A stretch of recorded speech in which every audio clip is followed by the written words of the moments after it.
Back to news.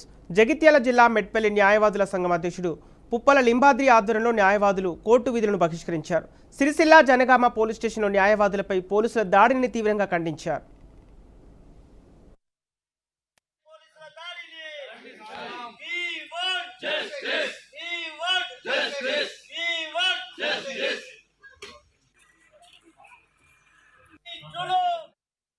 ఒక మీ ఎవరైతే police తప్పు చేసి ఏ కేసులు ఇరుక్కున్నా దేనికి మీకు డిపార్ట్మెంటల్ ఇష్యూలు వచ్చినా మళ్ళీ మా న్యాయవాదులే కావాలా. న్యాయవాదులు ఒక పోలీసు వాళ్ళకే కాదు, ఎమ్మెల్యేలకు, ఎంపీలకు, మినిస్టర్కు ఎవ్వరు లోపల ఉన్నా కానీ మళ్ళీ న్యాయవాదులే కావాలా. మేమే మీ సెల్ఫ్ డిఫెన్స్ మీద ఏం నడవది కాబట్టి ఆలోచించి నిర్ణయం తీసుకోండి. పోలీసులు అనేటోళ్ళు న్యాయవాదులపై విచక్షణ రహితంగా చర్యలు తీసుకుంటే ఊకోము అని హెచ్చరిస్తున్నారు. మొన్న జనగామ జిల్లాలో మరియు సిరిసిల్ల జిల్లాలో న్యాయవాదుల దంపతులపై పోలీస్ అధికారులు అకారణంగా దౌర్జన్యం చేసి భౌతికంగా దాడులు చేయడమే కాకుండా మీ న్యాయవాదులైనటువంటి మీ అంతు చూస్తామని బెదిరించడమే కాకుండా వారిపైన అక్రమంగా వాళ్ళు కేసులు పెట్టిళ్ళు.